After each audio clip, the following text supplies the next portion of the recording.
Friends, எல்லோரும் எப்படி இருக்கீங்க? நான் நல்லா இருக்கேன். நீங்களும் நல்லா இருப்பீங்கன்னு நினைக்கிறேன். அதாவது இது 3 டேஸ் விலாகாக இருக்க போது. அது போன வாரத்தில் எடுத்து வச்சது.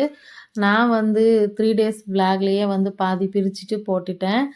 செவ்வாய்க்கிழமை, புதன்கிழமை, வியாழக்கிழமை, வெள்ளிக்கிழமை எடுத்தது தான் இது. சரி, அதில் பிரம்ம முகூர்த்த பூஜை வீடியோ மட்டும் போட்டுட்டேன். போட்டுட்டு சரி ஓகே, இது கொஞ்சம் மிஸ்டேக் ஆகிடுச்சி. சாங்கும் பேசுகிறது கூடவே வந்ததுனால சரி பிரித்து வச்சு இது அப்புறமா ரெடி பண்ணலான்னு சொல்லிவிட்டு அப்படியே விட்டுட்டேன். அதனால் சரி இன்றைக்கி போட்டுடலான்னு சொல்லிவிட்டு முருகருக்கு அபிஷேகம் பண்ணணும். ரொம்ப நாளாச்சு. 3 டேஸா இல்லை சாரி, அதாவது 3 வாரம் ஆயிருந்தது. நான் அபிஷேகம் பண்ணி இது லேட்டாக இருந்துச்சா, சரி ஓகே ஏதோ ஒன்று பண்ணிவிட்டு 2 மணிக்காச்சு முருகருக்கு அபிஷேகம் பண்ணலான்னு சொல்லிவிட்டு அன்றைக்கி பார்த்தா ஷெடவுனும். சரி ஓகே, நம்ம இதுக்கு மேலெல்லாம் வெயிட் பண்ணக்கூடாதுன்னு சொல்லிவிட்டு எல்லாம் பூஜை எல்லாம் பண்ணிவிட்டு ரெடி பண்ணி பூஜை பண்ணிட்டேன். சரி ஓகே, என்னோட அக்கா வீட்டுக்கு சரி போக வேண்டியது இருந்துச்சு. போகலான்னு சொல்லிவிட்டு சரி சீக்கிரமாக சப்பாத்தி செஞ்சு வச்சுட்டு போகலாம் அப்படின்ட்டு நானும் சப்பாத்தி செஞ்சேன். சரி பையன் எப்போவுமே சப்பாத்தி செஞ்சாலே அவனுக்கு ஒரு ஜாலி. நான் சுடுறேன் மம்மி, நான் சுடுறேன் மம்மின்னு வந்துடுவான். ஃபஸ்ட்டு ஆயில் அவனுக்கு விருப்பமே இருக்காது ஆயில் போடுறது. நான் தான் சொல்லுவேன் விருப்பம், எனக்கு விருப்பம் ஆயில் போடுறது, ஆயில் சப்பாத்தி சாப்பிட்றது தான் எனக்கு பிடிக்கும். சரி வேணான்னு சொல்லிவிடுவாங்க. நான் ஆயில் போடப்பான்னு சொல்லிவிட்டு சுட வச்சுருவேன். சரி நெக்ஸ்ட் டே பாசிப்பருப்பு சாம்பார் எல்லாம் செஞ்சு சாப்பிட்டுட்டு நான் பாத்திரம் எல்லாம் கழுவிட்டு இருந்தேன். பாத்திரம் கழுவிட்டு கிச்சன் எல்லாம் க்ளீன் பண்ணிவிட்டு எங்கள் அம்மா ஃபோன் பண்ணாங்க.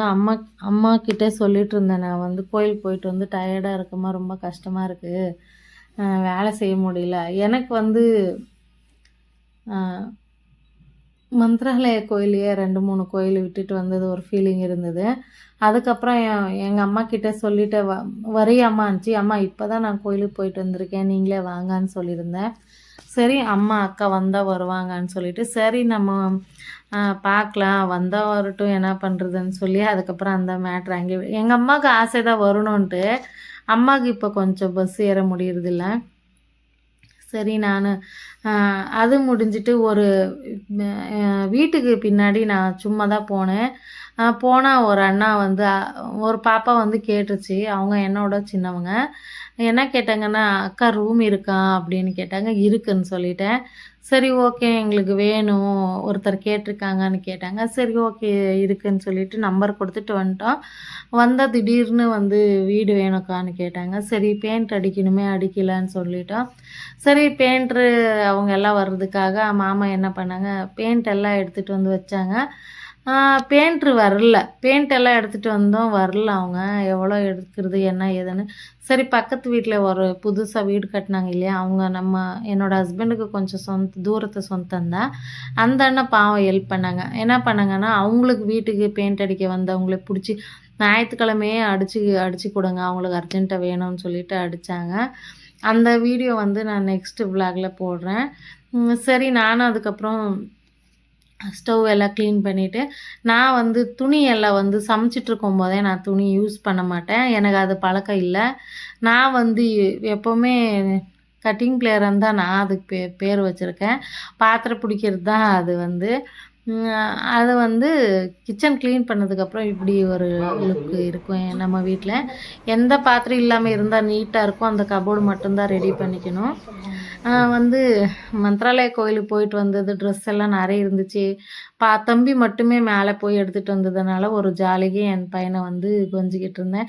என் தங்கமே எப்படா நீ காலேஜ் போகிற, பாவம் ஒன்று ரொம்ப கஷ்டப்படுத்துகிறேனான்னு சொல்லிட்டு. இல்லை மம்மி நான் செய்கிறேன், உங்களுக்கு தானே செய்கிறேன்னு சொல்லிவிட்டு தம்பி துணி எடுத்து கொடுத்துட்டு உட்காந்துருந்தது. சரி பாப்பா கிட்டே சொல்லிவிட்டு ஒரு காஃபி போடம்மான்னு சொல்லி நான் ட்ரெஸ் மடிச்சிட்டு இருந்தேன். அதுக்கு என் பசங்க என்ன சொல்லிட்டு இருந்தாங்கன்னா, நீங்கள் இது ட்ரெஸ்ஸு மடிங்க, நாங்கள் உங்களுக்கு டீ போட்டு கொடுக்குறோம் அப்படின்னு சொன்னாங்க. சரி ஓகே ட்ரெஸ் மடிச்சுட்டு நெக்ஸ்ட்டு காலையில் அவ்வளோதான். ஏன்னா நான் அதோட ஸ்டாப் பண்ணிட்டேன், நானும் விலாக் எடுக்கல. இது கோலம் போடும்போது எடுக்கணும்னு நினச்சேன், எடுக்கலை. சரி கோலம் போட்டுட்டேன். செவ்வாய்க்கிழமை காலையில் கோலம் போட்டுட்டு இது பூஜை சாமானெல்லாம் கழுவிட்டேன். பூஜை சாமானை கழுவிட்டு பட்டு எல்லாம் வச்சுட்டு இருந்தேன். பட்டு வச்சுட்டு எனக்கு இருட்டாக இருக்கும், கொஞ்சம் கரண்ட் போயிடுச்சுன்னா பூஜை ரூம்ல எல்லாம் இருட்டாக இருக்கும். ஃபஸ்ட்டு வந்து பூஜை சாமானை எல்லாம் கழுவிட்டு அது கழுவுனது நான் எடுக்கல, ஏன்னா பிளர்ராக தெரியுது கழுவும் போதே எடுத்தேன். அது எதுக்கு என்னன்னு தெரியல. சரி பட்டு வச்சுட்டு இருந்தேன். பட்டு வச்சுட்டு மஞ்சள் பூசலான்னு சொல்லிட்டு, ஏன்னா நான் பூஜை பண்ணதே இப்போ லேட் ஆகிடுச்சு, எனக்கு 2 மணிக்கு தான் நான் பூஜை பண்ணேன். லேட் ஆனது சரி பார்த்துக்கலான்னு சொல்லிட்டு எல்லாம் மெதுவாகவே பண்ணலான்னு சொல்லிட்டு மஞ்சள் பூசலாம் வாசலுக்குன்ட்டு மஞ்சள், சந்தனம், ஜவ்வா இதெல்லாம் கரைச்சி வச்சுட்டேன். பூசிட்டேன். பூசிட்டு கோலம் போடுறது எல்லாம் ரெடி பண்ணி செட் பண்ணி வச்சுக்கிட்டேன். கோலம் போட்டு அதுக்கப்புறம் வந்து பூஜை சாமானத்துக்கு பட்டு வச்சு எல்லாம் முடிச்சது. நெக்ஸ்ட்டு வந்து விளக்கு ரெடி பண்ணிகிட்ருந்தேன். அப்போ தான் வந்து என் பையன் மறுபடியும் எடுத்துகிட்டு இருந்தாங்க. மம்மி நீங்கள் வந்து இந்த ட்ரெஸ்ஸில் நல்லா இருக்கீங்கன்னு சொல்லிட்டு இது பண்ணிகிட்ருந்தாங்க. சரிப்பா ஓகேன்னு சொல்லிட்டு இருட்டாகவே நான் இருட்டில் கொஞ்சம் லைட்டு போடப்பான்னு சொல்லிட்டு லைட்டு போட்டு, சரி இதுக்கு மேலே எல்லாம் அபிஷேகம் பண்ணாமல் இருந்தால் நல்லா இருக்காதுன்னு சொல்லிட்டு அபிஷேகம் பண்ணேன்.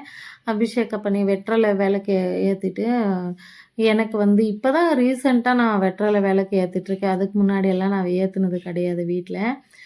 எனக்கு இப்போ ஏற்றும்போது ரொம்ப நல்லா மனசுக்கு சந்தோஷமாக நிம்மதியாக இருக்குது. ஆனால் வந்து அந்த அந்த வாரத்தில் அது கரெக்டாக செஞ்சால் தான் நிம்மதி இருக்கும். நமக்கு வந்து நம்ம ஒரு வேலை பிடிச்சி செய்யும்போது அது ஒரு மனசுக்கு சந்தோஷமாக இருக்கும். எனக்கு இஷ்டம் எல்லாமே செய்யணுன்ட்டு. அதுக்கப்புறம் செஞ்சுடுவேன். ரொம்ப கஷ்டமாக இருக்கும். எனக்கு வந்து கால் மடங்காது கால்.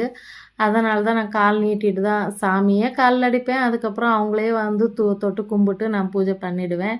ஏன்னா அது கடவுளுக்கு கொடுத்த தண்டனை இல்லையா நமக்காக. அதனால தான் கடவுள் புரிஞ்சுப்பாங்கன்ட்டு நான் விட்டுடுறேன்.